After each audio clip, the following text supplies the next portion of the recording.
വാർത്തയിലേക്ക് പോകാം. First on report. സസ്പെൻഷനിലായ 6 ഡിവൈഎസ്പിമാരെ തിരിച്ചെടുക്കാനുള്ള നീക്കത്തിൽ ആഭ്യന്തര വകുപ്പിന് മുന്നിൽ നിർദ്ദേശം വെച്ച ഡിജിപി. വകുപ്പ് തല റിപ്പോർട്ട് വന്നാൽ തുടർ നടപടികൾക്ക് തടസ്സമുണ്ടാകരുതെന്നും അക്കാര്യം ഉറപ്പുവരുത്തണമെന്നും ഡിജിപി ആഭ്യന്തര വകുപ്പിനോട് ആവശ്യപ്പെട്ടു. ഡിവൈഎസ്പിമാരെ തിരിച്ചെടുക്കാൻ സമ്മർദ്ദം ചെലുത്തിയത് പോലീസ് അസോസിയേഷൻ നേതാവെന്നാണ് സൂചന. ഡിവൈഎസ്പിമാരായ ഹംസ, അശോകൻ, അനിൽകുമാർ, ശ്രീജിത്ത്, MI ഷാജി, ഉമേഷ് എന്നിവരെയാണ് തിരിച്ചെടുക്കുക. ഹരിമോഹൻ ചേരുന്നു. ഹരിമോഹൻ, ഇവരെ തിരിച്ചെടുക്കാനുള്ള നടപടികളിലേക്ക് കടക്കുന്നതുമായി ബന്ധപ്പെട്ടുള്ള നിർദ്ദേശങ്ങളിൽ എന്തൊക്കെയാണ് പറയുന്നത്? തുടർ നടപടികൾ എന്തായിരിക്കും?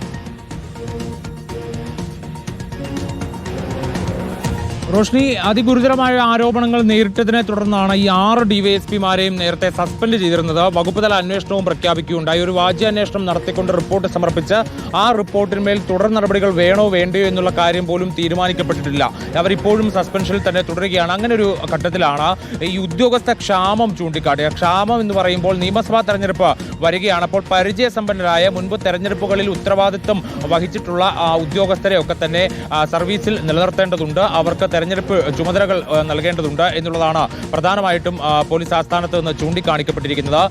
അതിന്റെ ഭാഗമായിട്ടാണ് കഴിഞ്ഞ ദിവസം ഈ 6 ഡിവൈഎസ്പിമാർ, അതായത് ഡിവൈഎസ്പിമാരായ ഉമേഷ്, ഹംസ, അശോകൻ, അനിൽകുമാർ, ശ്രീജിത്ത്, MI ഷാജി എന്നിവരെ പോലീസ് ആസ്ഥാനത്തേക്ക് വിളിച്ചു വരുത്തിക്കൊണ്ട് ഇവരുടെ ഭാഗത്ത് നിന്ന് ഒരു നിവേദനം എഴുതി വാങ്ങുകയുണ്ടായത്. ആ നിവേദനം തിരിച്ചെടുക്കുന്നതുമായി ബന്ധപ്പെട്ടുകൊണ്ടാണ് അത് പോലീസ് ആസ്ഥാനത്ത് നിന്ന് നേരെ ആഭ്യന്തര വകുപ്പിന് കൈമാറിയിട്ടുണ്ട്. പക്ഷേ ആഭ്യന്തര വകുപ്പിന് ഈ നിവേദനം കൈമാറുന്നതോടൊപ്പം തന്നെ സംസ്ഥാന പോലീസ് മേധാവി ഒരു നിബന്ധന കൂടി വെച്ചിട്ടുണ്ട്. ഇപ്പോൾ ഇവരെ തിരിച്ചെടുക്കുന്നതിൽ എതിർപ്പൊന്നുമില്ല. പക്ഷേ ഈ വകുപ്പ് തല അന്വേഷണം നടക്കുന്നുണ്ട്. ആ വകുപ്പ് തല അന്വേഷണത്തിന്റെ റിപ്പോർട്ട് വരുമ്പോൾ ഇവർക്കെതിരാണെന്നുണ്ടെങ്കിൽ ഇവർക്കെതിരെ നടപടി സ്വീകരിക്കാനുള്ള ഒരു സാധ്യത അവിടെ നിലനിർത്തണം എന്നുള്ളതാണ്. അതായത് ഒരു സ്ഥിരമായി തിരിച്ചെടുക്കുന്ന നടപടിയല്ല, മറിച്ച് താൽക്കാലികമായി ഒരു തെരഞ്ഞെടുപ്പ് കാലത്തേക്ക് ഉദ്യോഗസ്ഥക്ഷാമം പരിഗണിച്ചുകൊണ്ട് മാത്രം തിരിച്ചെടുക്കുന്ന നടപടിയാകണം ഇതെന്നുള്ളതാണ് പോലീസ് മേധാവി ചൂണ്ടിക്കാണിച്ചിരിക്കുന്നത്.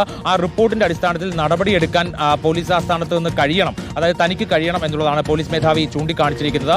ആ അനുമതി ആഭ്യന്തര മന്ത്രാലയം നൽകാനുള്ള സാധ്യത തന്നെയാണ് കാണുന്നത്. എന്തായാലും ഈ ആഴ്ചയോ അല്ലെങ്കിൽ വരുന്ന ആഴ്ച ആദ്യമോ തന്നെ 3-4 ദിവസത്തിനുള്ളിൽ തന്നെ ഇക്കാര്യത്തിലൊരു അന്തിമ തീരുമാനം, അതായത് ഈ 6 പേരെയും തിരിച്ചെടുത്തുകൊണ്ട് ഇവർക്ക് കൃത്യമായ ചുമതല നൽകുന്ന കാര്യത്തിൽ തീരുമാനമെടുക്കും എന്നുള്ളതാണ് നമുക്ക് ഈ ഘട്ടത്തിൽ മനസ്സിലാക്കാൻ സാധിക്കുന്നത്.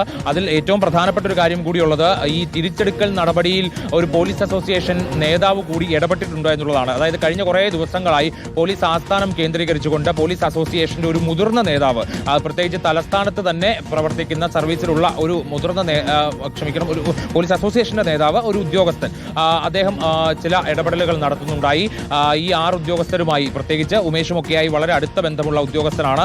അപ്പോൾ ഈ ഇടപെടൽ കൂടി ഇതിനകത്ത് നിർണായകമായി എന്നുള്ളതാണ് നമുക്ക് ഈ ഘട്ടത്തിൽ മനസ്സിലാക്കാൻ കഴിയുന്നത്. എന്തായാലും 6 ഡിവൈഎസ്പിമാരും സർവീസിലേക്ക് തിരിച്ചു വരാൻ പോകുന്നു എന്നുള്ളതാണ് ഈ ഘട്ടത്തിൽ നമുക്ക് അനുമാനിക്കാൻ കഴിയുന്ന ഒരു കാര്യമെന്ന് പറയുന്നത്. അവർക്ക് എവിടെയൊക്കെയാണ് ഡ്യൂട്ടി, അവർ ഇത്രകാലവും ഡ്യൂട്ടി ചെയ്ത സ്ഥലത്ത്, അതായത് ആരോപണം കേട്ടിരുന്ന അതേ ജൂറിസ്ഡിക്ഷനിൽ തന്നെയാണോ ഇവർ ജോലിക്ക് തിരിച്ചു വരിക എന്നുള്ളത് കൂടിയാണ് ഇനിയിപ്പോൾ നോക്കിക്കാണേണ്ടത്. ഇതിൽ പലരുടെയും അന്വേഷണ സമയപരിധിയൊക്കെ തന്നെ അവസാനിച്ചിട്ടുണ്ട്. പക്ഷേ അതിന്റെ റിപ്പോർട്ട് സമർപ്പിക്കപ്പെട്ടിട്ടില്ല എന്നുള്ളതാണ്. പലപ്പോഴും പോലീസ് തലപ്പത്തൊക്കെയുള്ള ഉദ്യോഗസ്ഥർക്കെതിരെ നടത്തുന്ന ഇത്തരത്തിലുള്ള വകുപ്പ് തല അന്വേഷണത്തിന്റെ റിപ്പോർട്ടുകൾ മാസങ്ങളോളം വൈകാറുണ്ട്. അതായത് 1-2 മാസത്തിനുള്ളിൽ പൂർത്തീകരിക്കേണ്ട റിപ്പോർട്ടുകൾ 6-7 മാസങ്ങൾ കഴിഞ്ഞിട്ട് മാത്രമാണ് ലഭിക്കാറുള്ളത്. പലതിന്റെ റിപ്പോർട്ടുകൾ പോലും ഉണ്ടാകാതെ പലരെയും തിരിച്ചെടുക്കുന്ന ഒരു കാര്യം തന്നെ ഉണ്ടാകാറുണ്ട്. പക്ഷേ ഇവിടെ എന്തായാലും ഇത്തവണ 6 പേരെയും ഒരുമിച്ചെടുക്കുക എന്നുള്ള ഒരു തീരുമാനത്തിലേക്ക് എത്തിക്കൊണ്ടിരിക്കുകയാണ് ആഭ്യന്തര വകുപ്പ് എന്നുള്ളതാണ് മനസ്സിലാക്കുന്നത്. എന്തായാലും മുഖ്യമന്ത്രിയുടെ ഓഫീസിലാണ് ഈ ഫയൽ എന്നുള്ളതാണ് നമുക്ക് ഈ ഘട്ടത്തിൽ അറിയാൻ കഴിയുന്നത്. ഉടൻ തന്നെ ഒരു 3-4 ദിവസത്തിനുള്ളിൽ തന്നെ ഇതിൽ അന്തിമ തീരുമാനം എടുക്കുകയും അവർ തിരിച്ചെത്തുകയും ചെയ്യും എന്നുള്ളത് തന്നെയാണ് നമുക്ക് ഈ ഘട്ടത്തിൽ ഉറപ്പിച്ച് പറയാനും കഴിയുക. റോഷ്നി, ഹരിമോഹനാണ് വിശദാംശങ്ങൾ നൽകിയത്. ഡിവൈഎസ്പിമാരെ തിരിച്ചെടുക്കുന്നതിൽ അതിവേഗ നീക്കങ്ങൾ ഉണ്ടാകുമെന്നാണ് മനസ്സിലാവുന്നത്. വിശദാംശങ്ങൾ നൽകുകയായിരുന്നു ഹരി.